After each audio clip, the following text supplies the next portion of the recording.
Eh bien salut à tous les taffeurs et les taffeuses, j'espère que vous allez bien. On se retrouve dans cette deuxième vidéo de la série sur le deep work. Et donc dans le premier épisode, nous avons exploré ce qu'était le deep work, donc le travail en profondeur, et pourquoi c'est la compétence indispensable pour exceller en prépa. Nous avons aussi identifié notre principal ennemi qui sont les distractions. Nous avons vu que chaque interruption, même courte, nous coûte cher en temps et en énergie mentale, car il faut de longues minutes jusqu'à 20 minutes pour retrouver son niveau de concentration initial. Cette commutation de contexte, context switching, nous maintient dans un état de désordre cognitif tout au long de la journée. Et donc la première étape concrète pour arriver à se concentrer en profondeur durant des heures de travail, c'est de créer un environnement qui rend justement cette concentration possible. C'est ce que nous allons appeler aujourd'hui la construction de votre bunker. L'idée du bunker, c'est de s'isoler au maximum pour minimiser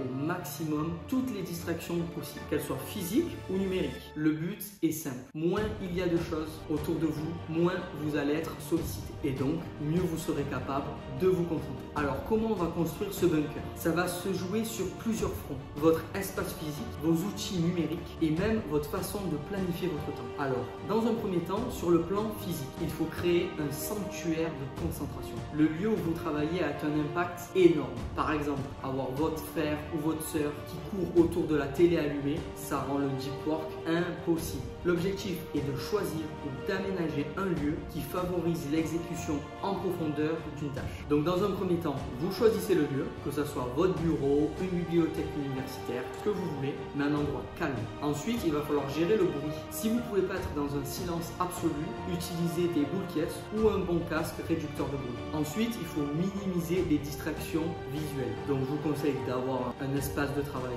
rangé. Tournez-vous si possible des fenêtres ou des portes d'entrée. L'objectif est de réduire au maximum les choses qui peuvent capter votre regard ou votre esprit. Et ensuite, il va falloir préparer en amont votre espace. Avant de commencer une session de deep work, assurez-vous d'avoir tout ce dont vous avez besoin pour cette session de deep work. Que ça soit une bouteille d'eau, une petite collation comme une banane par exemple, les livres ou les documents nécessaires et du stylo, du papier. Et le but, c'est qu'il ne faut pas vous laisser la faim, la soif ou le manque de matériel vous forcer à quitter votre bunker en pleine session de concentration. Car c'est là qu'il y a une porte ouverte aux distractions imprévues. En deuxième, sur le plan numérique, évitez au maximum toutes les distractions. Alors c'est souvent le front le plus difficile pour les étudiants en prépa, car une grande partie de votre travail passe par des outils numériques. Et en général aussi, les étudiants sont assez connectés sur les réseaux sociaux. Alors on va commencer par le téléphone. Et donc la règle d'or, c'est que le téléphone ne doit jamais être posé à côté de vous pendant une session de deep work. Mettez-le en mode avion, coupez le son, mettez-le dans un tiroir ou carrément dans une autre pièce pour être sûr.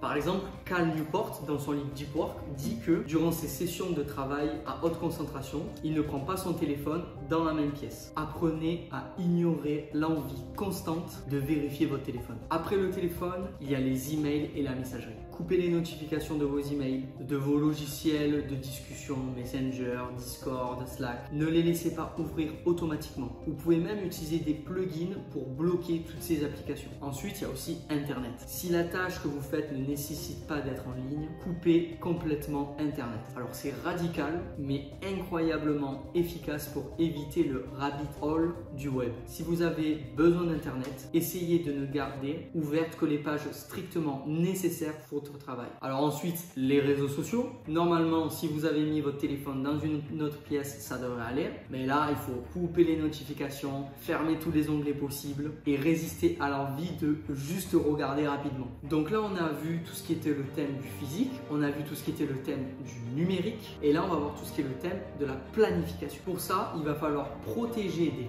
créneaux dans lesquels vous allez travailler de manière intense. Alors en prépa, ça peut être 1 heure, 2 heures, 3 heures tous les soirs, ça peut être pendant 4 heures ou toute la journée le week-end et aussi pendant les vacances, mais il va falloir planifier activement ces créneaux dans votre planning. Et donc vous pouvez tout simplement utiliser la méthode du time blocking, qui est une méthode où vous allez tout simplement allouer des blocs de temps à vos sessions de gym. Et ça, nous en parlerons plus en détail dans la prochaine vidéo de la série. Il va falloir devenir difficile à joindre pendant ces périodes, je parle.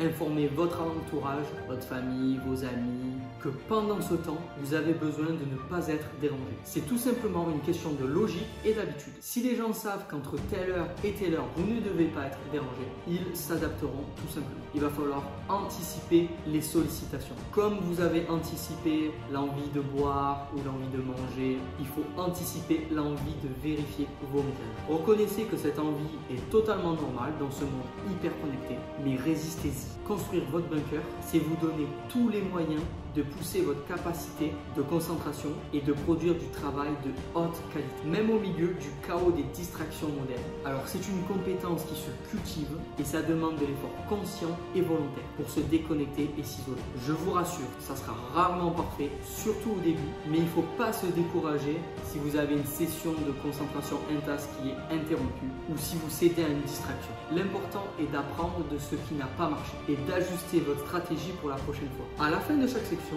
même courte, prenez un moment pour faire un bilan rapide et je vous assure qu'en prépa, ces moments de concentration intense feront une énorme différence dans votre capacité à maîtriser des concepts difficiles et à produire des devoirs et des résultats d'excellence. Dans la prochaine vidéo, nous allons aborder un autre aspect crucial, comment planifier concrètement vos sessions de Deep Work et les intégrer dans votre emploi du temps chargé de prépa. D'ici là, commencez à identifier votre bunker potentiel. Quel est l'endroit le plus calme où vous pourriez travailler? Quelles sont les distractions, qu'elles soient physiques ou numériques, que vous pourriez éliminer le plus facilement? Faites un premier pas dès votre prochaine session de révision. Si cette vidéo vous a été utile, n'oubliez pas de laisser un pouce bleu et de vous abonner à la chaîne pour ne pas manquer la suite des vidéos. N'hésitez pas aussi de partager en commentaire vos propres astuces pour créer un environnement de travail. Merci d'avoir suivi la chaîne Prépa chez toi et je vous dis à très bientôt les taffeurs et les taffeuses pour la suite de cette série sur le Deep Work. Ciao ciao!